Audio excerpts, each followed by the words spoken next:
Okay, we are going to get right to it. We've got a lot going on in the meeting tonight, and this is a time of year I really think that everybody gets kind of excited at Indivisible Huron Valley, because this is really the kickoff tonight. I know it seems like we've been talking about it a long time, but this is the big time, because this is when we start to get visits from our candidates, and we can see and meet firsthand who we'll be voting for in the upcoming election. Tonight, it really marks the beginning of those visits from the candidates. We'll also be hearing from candidates in September at our September meeting, and again in October. So tonight's guests made serious decisions to step up to the challenge of running for office. And the work of an elected official at any level, whether it's a school board or it is Congress, is serious business. The future of our country, our treasures, hang in the balance. Treasures like public education, our waterways, our legal system, and rule of law. So we'll start tonight by introducing Noah Purdy. He's a field organizer for Elissa Slotkin, who is running for Congress in the 7th District.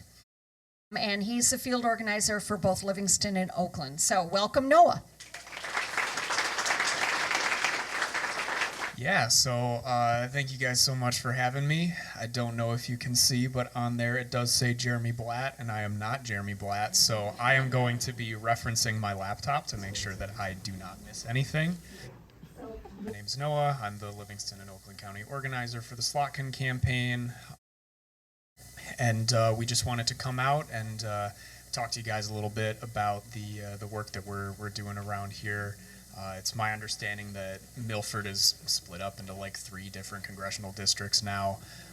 So we want to just show some visibility here and talk about why we're running, that sort of thing, and what you guys can do to get involved. So without further ado, they have a couple of talking points for me, so I'm just going to quickly just kind of run through them.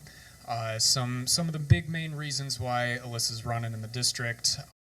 First off, we have just healthcare. She's really big about reducing the price of prescription drugs. That's what got her into the congressional race in the first place, was just understanding how ridiculous all of the medications cost for her mom, who tragically passed away with breast cancer.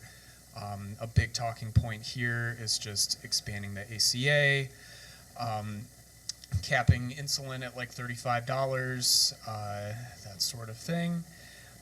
Another big one that we champion is resourcing the supply chains back into Michigan. Our opponent has voted 5 times against moving a GM plant that would create like 5,000 jobs back to Michigan. We frankly have no idea why. So that's a pretty big talking point for us. Very, very big on protecting a woman's right to choose. That's something that,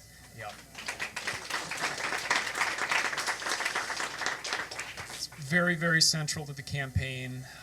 She's obviously a woman herself, and again, her opponent is 100% anti-choice, no exceptions. So we really try to make that juxtaposition really clear. And as far as education goes, she's really big about investing into all of our STEAM topics, so science, technology, engineering, art, and mathematics. So we just want to make sure that our public schools remained really well funded, and we're not diverting any sort of that for any sort of DeVos education agenda. So very, very important to us. And lastly, a very topical one. I was actually just down on the Huron River this morning. There's the protest there. Probably saw a bunch of you guys there. Protecting our environment. Like, this district has so many lakes, so many waterways, so many like state parks, forests, everything like that. So she wants to do everything in her power to make sure that our waterways stay clean, and that we're investing in renewable energy resources, all that good stuff. And they have highlighted here just a statement from her Twitter specifically regarding this chromium spill into the Huron River.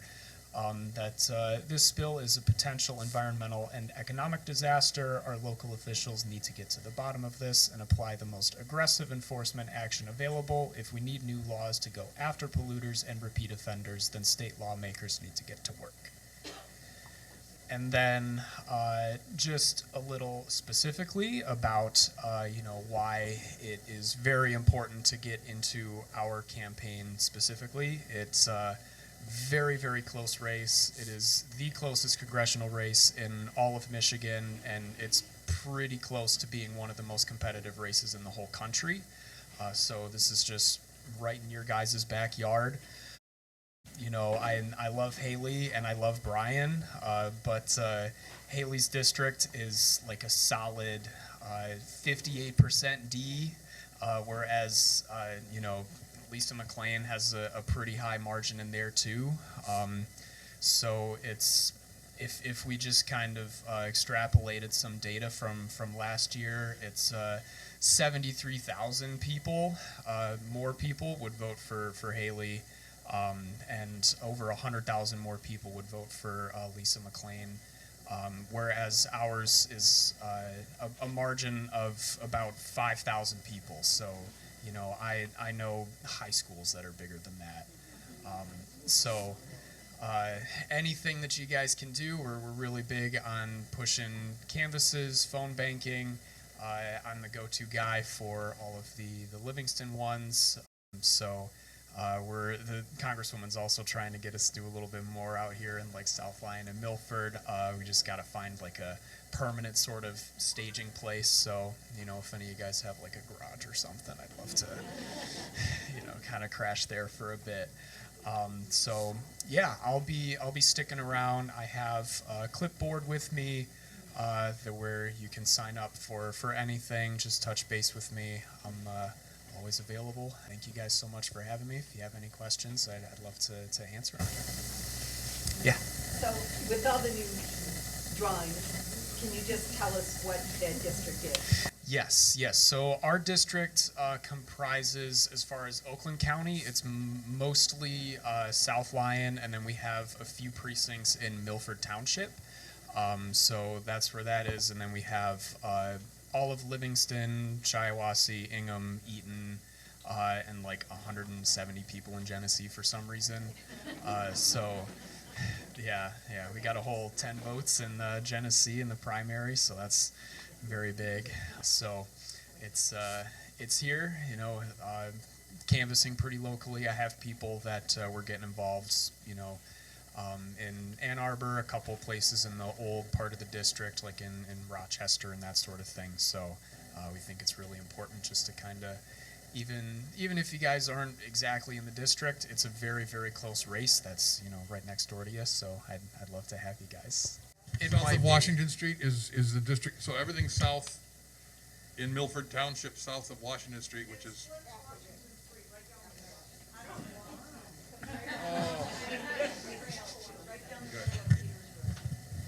All right, I believe you guys. Yeah, I do know I have put some Slotkin signs here for the primary, so I do know at least around here that's some of you guys poll here. Yeah. Can you talk about making sure that the Michigan State students get registered at their campus? Yes, we do have a very serious program going on. So we have an organizer for like every single county that we have, and an entire organizer just for registering people at MSU. So we'll have a bunch of like dorm captains, people like that, just to go around and make sure that we can register as many of these MSU students as possible. We have a goal of getting, I think, 15,000 MSU students registered to vote. So that should be a pretty solid base for us as well. It's also in your newsletter that you just got, 2 links to sign up for phone banks and canvassing. They cut great turf. I've done a canvass with them. They gave me a nice, really accessible neighborhood in South Lyon. And their phone banks are auto dialers, so you don't have to put your own phone number out there. And I learned something new from Noah on the phone phone bank. So they really got a great setup. So if you can find just 2 hours a week, it's not a lot. Sign up, go for a walk. It's really it's so important if we don't save this district. So. Yeah, no, come join. It's a great time. Get your steps in, and I do consider myself like the Picasso of turf cutting on the campaign. So, yeah, she's running against Tom Barrett. He is currently, he's a state senator. He's been voted the most conservative state senator.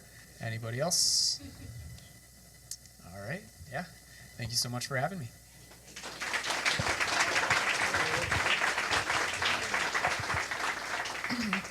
So Representative Slotkin is in Washington, D.C. right now. She's there to vote on the Inflation Reduction Bill of 2022. So it can go to President Biden's desk for a signature. This kind of legislation will no longer be available. We will not be passing any more of these things if we don't keep the majority in the House, which is just to impress on you the importance of Elissa getting reelected. So today, many of us were out there at the protest and the press conference concerning Tiber chemical spill. Oh, actually, I'm out of order here. That's my intro for the next one. So, like many of you, I was very anxious to find out the results of the primary election.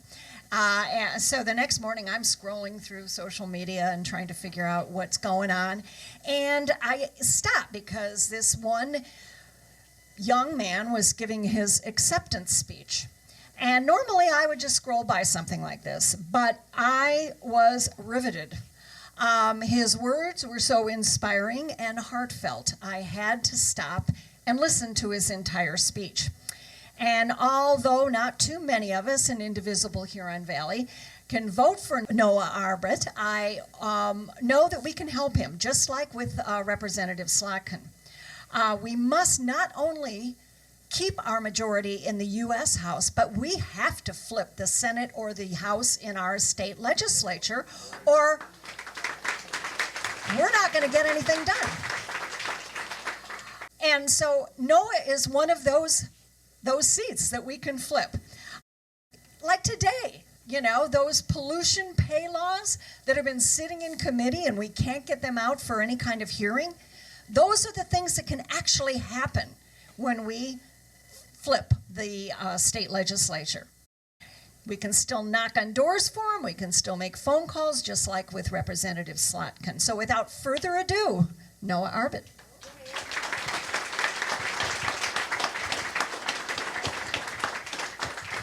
Thank you so much, Sherry. That was so kind of you, and it's so great to be here. So great to be here at Indivisible Huron Valley. I'm sorry I haven't made it sooner, but it's you guys are like the backbone of all the work that we are trying to do and the progress that we're trying to make. And I know that this is a tough area for Democrats, and so I just want to first, can you give yourself a round of applause for all the work that you have been doing and will do, to make sure that every Democrat crosses the finish line. So thank you for the work that you do. Sincerely.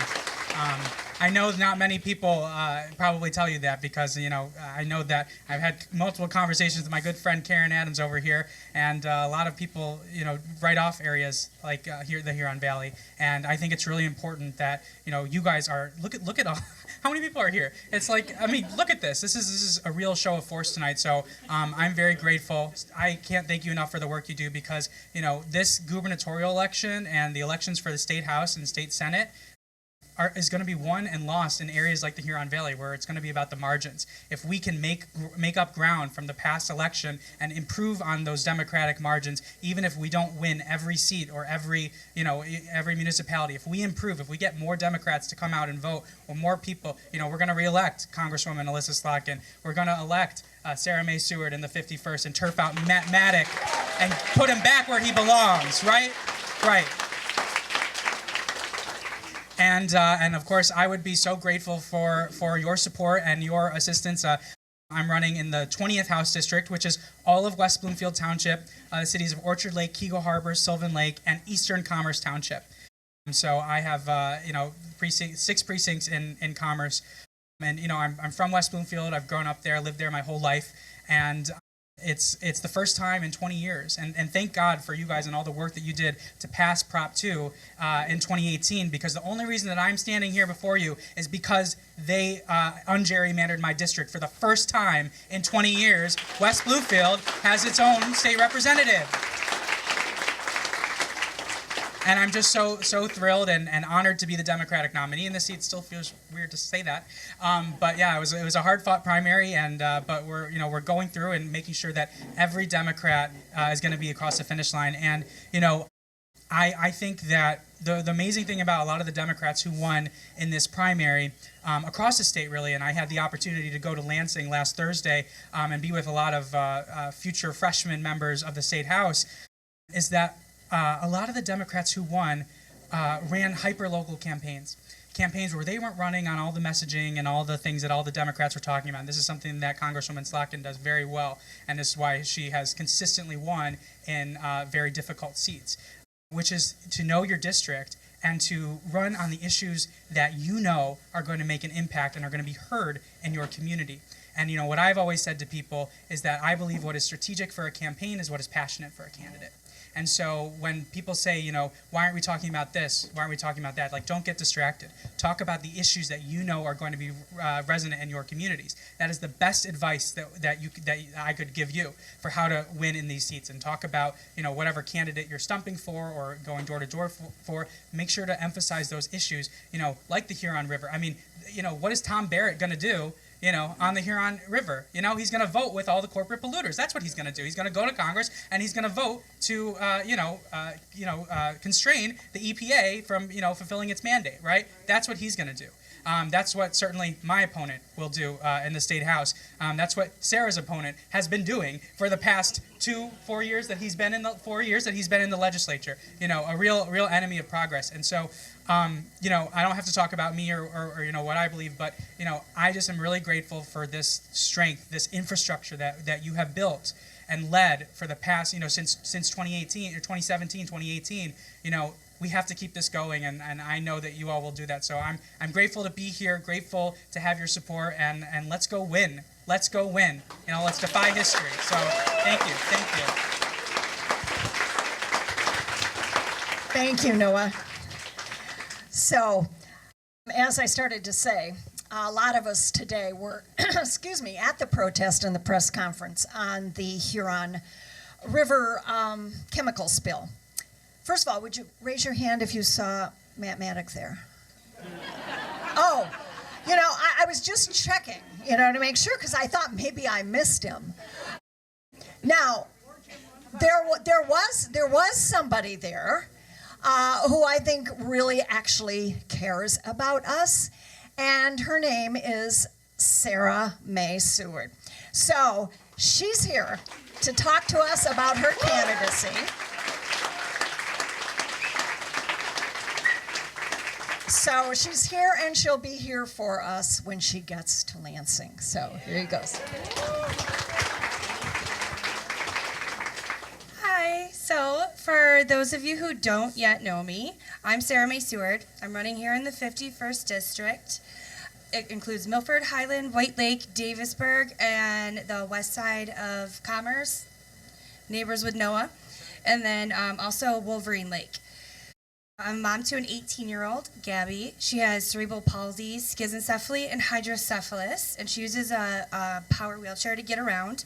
And my husband is an IAFF firefighter in Hamtramck. I grew up in both Highland and Milford, and moved to White Lake about 8 years ago, so this is like the perfect district for me. I work at a local watering hole in Highland, The Wheel. Few people spend more time listening to the challenges that everyday people have than a bartender. I hear what's happening from Main Street to like the lake area, all the way, to Commerce Village, all of it. I hear about basement floods a lot, and lake levels and septic tanks. I understand food housing and food insecurities. I know more about my regulars' kids than some of their grandparents do. And I witness conversations all the time about the cost of health care, and people come to me a lot to try to get help for, they're doing well, and then all of a sudden one of them ends up with breast cancer and one has to quit a job. I was appointed to the board of directors for Oakland Community Health Network this year, and we work to make sure 24,000 people in Oakland County have behavioral, developmental, and mental health needs met. I also sit on the Community Mental Health Association of Michigan's Children's Issues panel, where I advocate for the developmental and mental health needs of our kids in Oakland County. As a member of Oakland County's Neighborhood and Housing Development Citizens Advisory Committee, yep, that was long, yep, I serve to ensure our district has a voice in the decisions that are being made for us regarding housing. A lot of times there aren't very many people in our district that serve on these boards, and our district gets left behind. I was the Michigan unemployment lead for One Fair Wage when COVID shut down bars and restaurants across our country. My family and I worked for both the Center of American Progress and the Biden-Harris campaign, writing op-eds, participating in interviews, and filming video shoots for ads. I'm running for this seat because as this latest toxic heavy metal spill has solidified, Republicans in Lansing, they don't give a damn about you and me. On August 2nd, I notified our community, do not touch the water affected and don't allow your kids or animals near it, and included the link to Eagle's press release.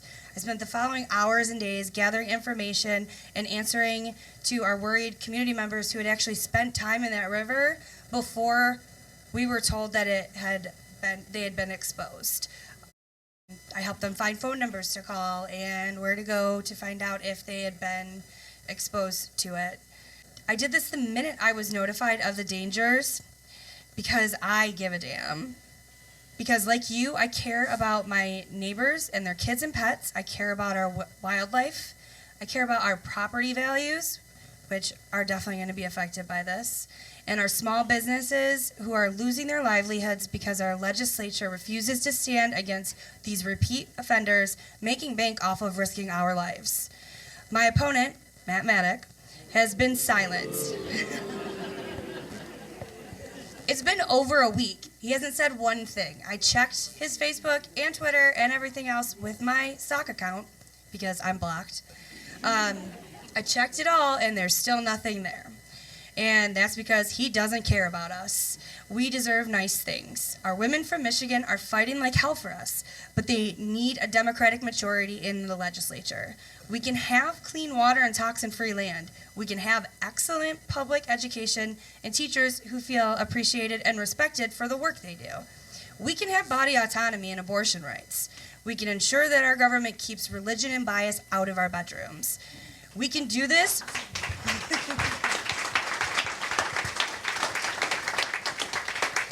We can do this for the first time in nearly 40 years. We can win the trifecta. It won't be easy, but Michiganders have never been the type to shy away from rolling up our sleeves and working hard for what we deserve. Republicans in Lansing may not give a damn about the people they're supposed to be serving, but I do, and we can win.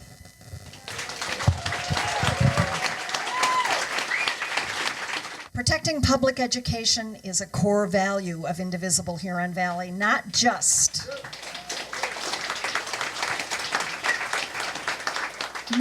because many of us had a career in education, but because we all understand the necessity of an educated citizenry for democracy to work. Our teachers, administrators, and school boards have been under fire for over the past few years. We've all watched and read and just been horrified by the lack of civility at meetings, and have been and heard and seen and read about the outrageous disinformation campaign being waged by parents who've been manipulated by a political agenda of our own representatives. There is much at stake in all of these races, all of them we're hearing from tonight, but nothing comes as close to our lives as the war against public education. We commend the three individuals who we're meeting tonight, and those we will meet again in September and October. We're going to start off with Walled Lake Schools candidate. Becky, where are you? There we go. And I'm going to probably mispronounce. That's right, I do. Okay, don't. Well, then I'm going to let you actually say your name correctly. Welcome. Thank you. Can I put this up here? Sure. All right. Hi, everyone. I wanted to thank Sherry and Janet for inviting me to speak tonight. I appreciate the opportunity to introduce myself to you all. As Sherry said, my name is Becky Spagnuolo. Doesn't matter if you get it wrong, it's okay. And I'm running for Walled Lake School Board. My husband, my 2 sons, and I have lived in Wixom for 5 years now, and one of the reasons we chose to raise our children in this district was because of how highly recommended the schools came from everyone we talked to. I appreciated that the schools sought to involve the whole community and focused on themes of kindness and unity, something I knew the world needed as well as my family. That need has only increased in the past few years. I am the granddaughter of 2 teachers, and my mother was incredibly active in our school district while I was growing up. She volunteered within our schools daily, worked part-time in the cafeteria, but most of all, she was a constant presence at the school board meetings, fighting for the rights of all the students to receive a quality education. She raised my sisters and I to have a deep love and appreciation for the teachers and the staff who worked at our schools. And everywhere she went, I was sure to follow. By the time I was in kindergarten, I knew all the teachers and their families in my school. I knew which ones were using their own salary to buy winter gear for their students. My mother took me to PTA meetings, where the budget constraints were almost always a topic of conversation. I attended countless school board meetings, speaking at one for the first time at 9 years old, after my parents encouraged me to speak my mind. Now, mind you, I needed a stool to see over the podium. But I still made sure to stand up for my beliefs. And I also experienced losing these fights. My school district cut back programs that I sorely needed to assist my dyslexia, causing my family to move across town so I could go to a different school and still receive and still get those services offered. Sorry, I'm just skipped that sentence. In the past 2 years, my kids have grown to school age. I have rekindled my attendance for school board meetings, including speaking out in favor of mask mandates at the start of the previous school year. All of this is to illustrate my unorthodox, lifelong experience with the inner workings of public school system. I have always known that once my children were of age, I would offer my time and talents to support our schools. Now, admittedly, I thought I would be a volunteer, maybe work in the cafeteria or be a teacher's aide. However, when the call went out in this group to ask people to run for school districts, for school boards this fall, and finding a full slate of anti-science, anti-diversity candidates running together and nearly unopposed, I found a reason to think much larger than I had before. This is a big step for me, and I am admittedly a little bit terrified. However, I'm even more determined to make sure that the nationwide trends we've seen so far of forbidding common sense public health protections, banning books and closing libraries, whitewashing and rewriting history, shoving students and teachers back in the closet, and imperiling the safety of our children and their teachers by bringing even more guns into our schools do not become the regular order of business in our own backyard. My children will be enrolled in Walled Lake Consolidated Schools for the next 14 years. That means I have personally more at stake than any of the other candidates I am up against. But I am also more than just a mom, and this race is about more than my own kids. My opponents have more impressive professional resumes, but their actions in choosing to spend their own careers working for private schools or sending their own kids to schools outside of the district speak louder than a piece of paper. So does running a campaign where they are actively seeking support from members who have spent the past 2 years harassing our teachers and administration over the hard decisions they have made on masking and virtual learning. Their supporters have already started attacking me on social media as a woke groomer because of my enthusiastic support for our radically diverse and LGBTQIA+ students and teachers. I will not apologize for caring about all the members of this district.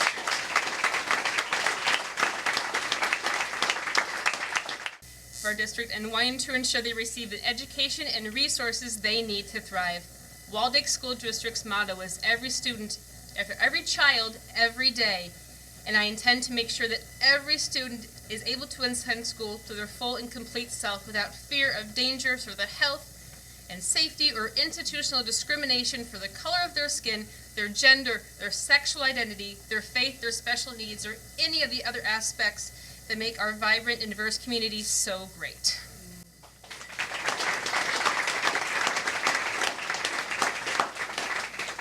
I want to thank you all for your time and for any support you can lend me in this fight.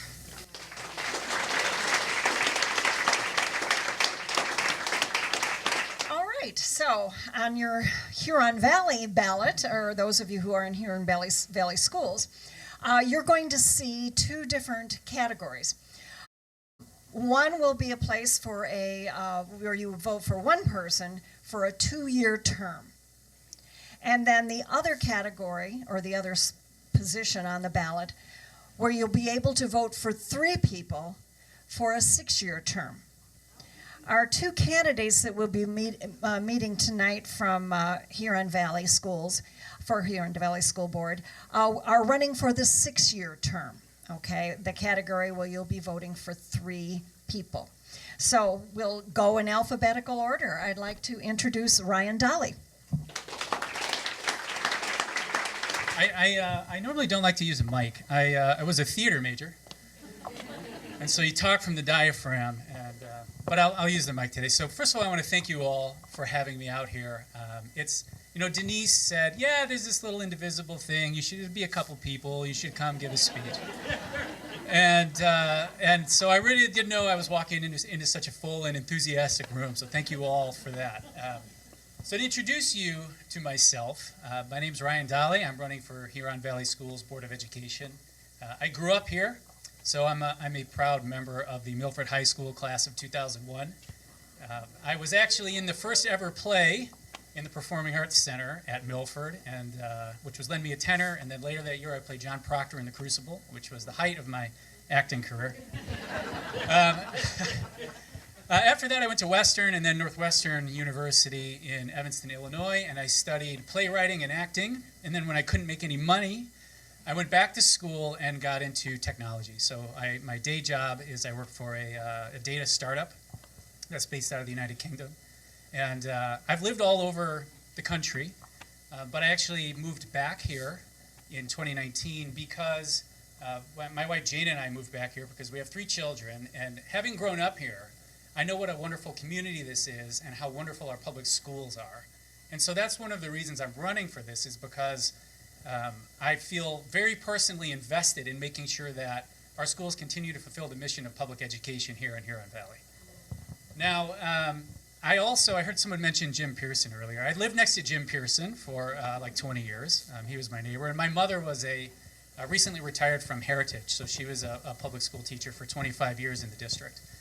Now, so why am I running? Well, first of all, I'm a parent, and I have 3 kids. My oldest is going into 1st grade at Heritage. And so I have a personal stake in this. I'm going to have kids in the district for the next 18 years, which is hard to fathom, but is true. And fundamentally, the reason I'm running is because, we're coming out of this really divisive time as a country, especially for our schools as it relates to the pandemic. And I'm running as a candidate to try to put all of that behind us and focus on ensuring that our schools fulfill their mission, which is accepting all students as they are, educating them, and supporting our public teachers to give those children the best education possible.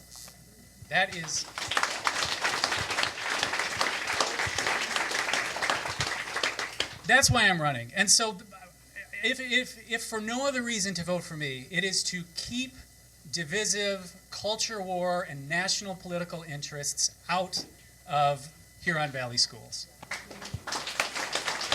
This is supposed to be a nonpartisan election. I will be a nonpartisan school board member. I'm not bringing an agenda to this, a political agenda where I'm trying to accomplish some sort of society change through our public schools. My mission is to keep our public schools great.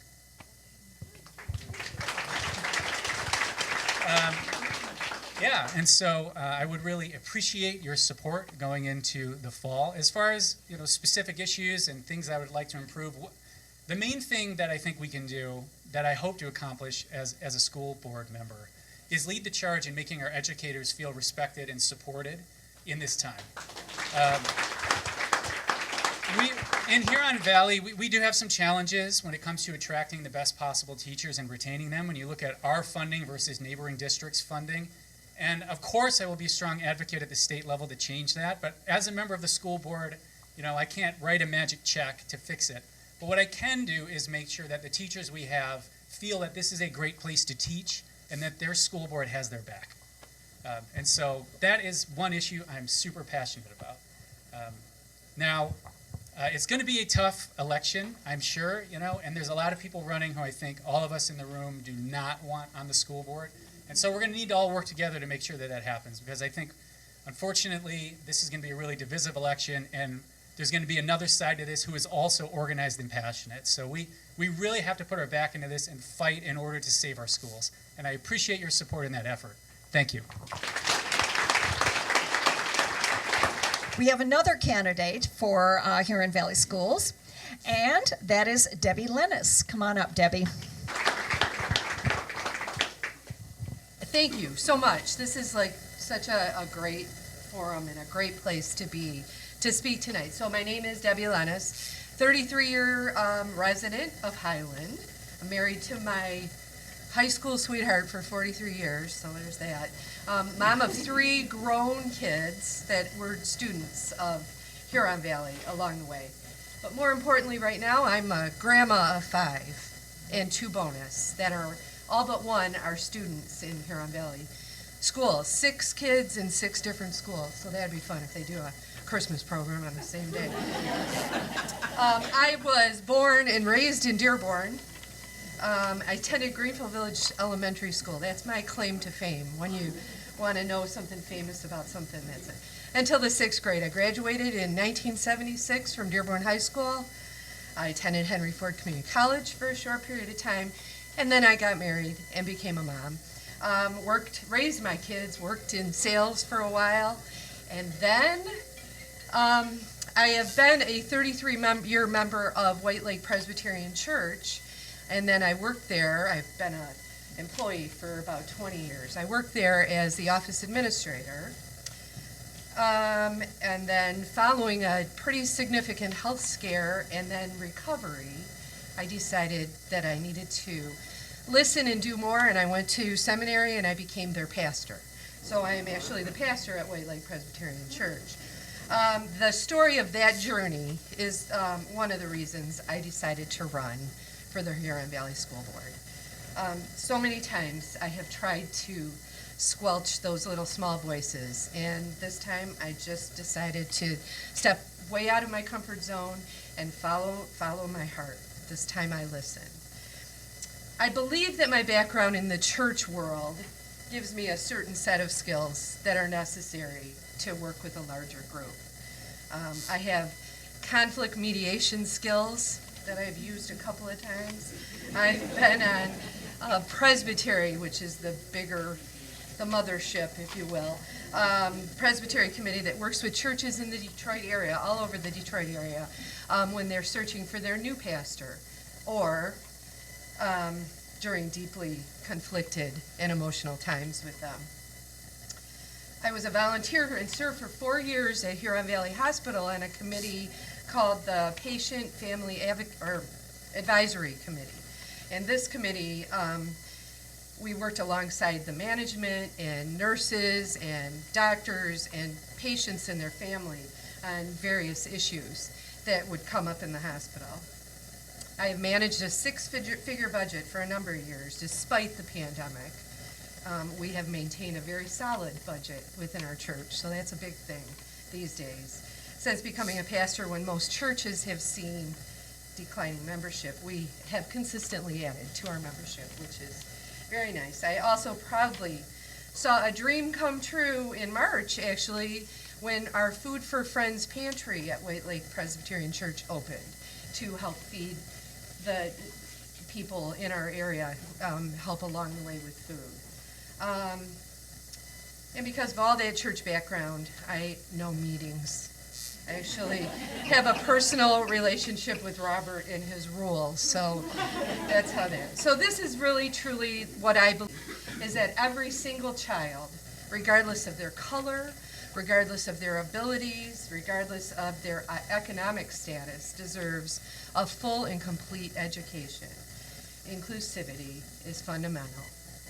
Every child who struggles academically, those with IEP, those without, needs someone to just be an advocate for them and to help to guide them and to ensure their successes. The desperate need, I believe that the desperate need for extensive mental health professionals is imperative in our schools. 1 in 6 children have mental health issues. I believe that we need to just find ways to hire more school psychologists and social workers and counselors. It's just essential. The safety of our children cannot be ignored. I can't say anything else about that. And then the support for our educators, for the teachers, for the paraprofessionals, for aides, for everyone that works alongside the kids in school in the day-to-day of their education is so very vitally important and needs to have a place along the way. And then I believe that the communication between administration, between teachers, administration, between students and their parents, it's just vital to success. The true transparency being met each and every time there's a decision to be made. Every party needs to be involved in that. So my sermon on Sunday is about the helpers, and so it came to me as I was finishing up this, but Mr. Rogers was told that when he was afraid, he needed to find the helpers, to look for the helpers when he was along the way. All I want to do is be that for our Huron Valley children and teachers. Thank you so much. We have one more, and that is our very own Indivisible Huron Valley member, Jim Williams. And Jim has thrown his hat in the ring for County Commissioner, District 13. And so we're really grateful to Jim for stepping up and doing this. I think you're in a new district, right, aren't you? And I'm gonna have you explain what the district is, okay, when you get up here, Jim. So thanks again. We really do appreciate you. Well, you better. Come on.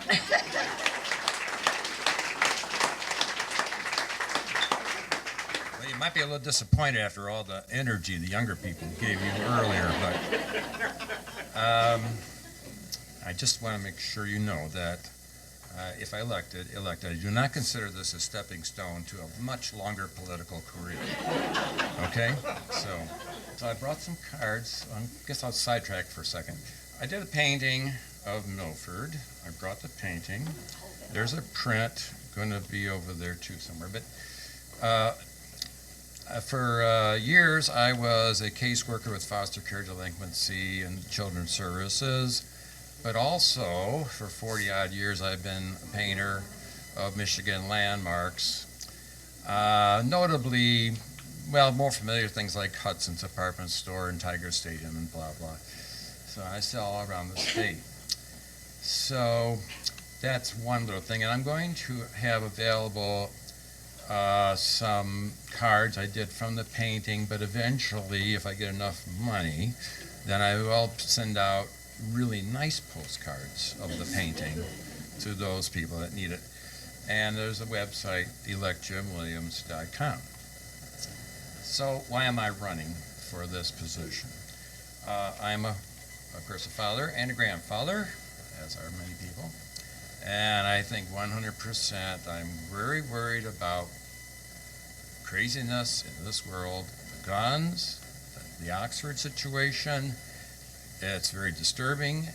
The climate issue, 100%. And why is this even taking this long to get to this point? But anyway, so if I am a commissioner, there'll be a lot of priorities, but I would say number one is voting to make Oakland County carbon-free, to support Jim Nash, the Water Resource Commissioner, and his goals, and just push this along so that we can just start seeing real progress on this front. And set a standard. Oakland County will be setting the standard for counties and cities across the country, hopefully, and across the world. So we have a great county. We are leaders, and so that's what I want to do. Let's push it forward, guys. So that's the main thing. For an example, like I would want us to push to get the fleets of the county and beyond just the county, but fleets in general, electrified. You know, there's no reason now, if you're driving 100 miles a day and you've got a fleet of vehicles, you can charge that up and you'll be able to probably go 100 miles and come back and charge them. You don't have to buy gas. You don't have to go through a lot of this for many of these needs. So that would be an example. I may try to see if we can do some changes on the water as far as, we'll say, wake boats and some of the things that damage the shores. And you know, there's a lot of different things we can do to still make things better across the board for our climate, for our water, the needs, of course. And I hope you guys, I tell you, I think it's on the news tonight, but that demonstration today was really powerful. If you didn't get there, that was a good one. So there's a lot of things pending, of course, a lot of issues. There's a teacher shortage. If anything can be done at the county level, I will absolutely try to address that, support that, push that. These are various things. Today I also was reviewing, and I want to make sure you guys know, if you get a chance, if you ever go to Oakland County Board of Commissioners, yesterday the Legislative Committee had a presentation about the pending millage for transportation improvement in the county. And it was kind of interesting because my supervisor, Rick Hamill, was there to support this change, this millage, and explain why it would be a great use and service for everyone. And I know it sounds like another tax increase. People are upset, and of course there's the naysayers want to not support it. But at any rate, good to catch that if you can, because I think it'll help clear it in your mind why this might be a very good thing to consider supporting, and it'll probably be an initiative in November to review. At any rate, you get the idea. I think, you know, we've got things to do, and if I'm there, I'll try and do it, you know, so that's it.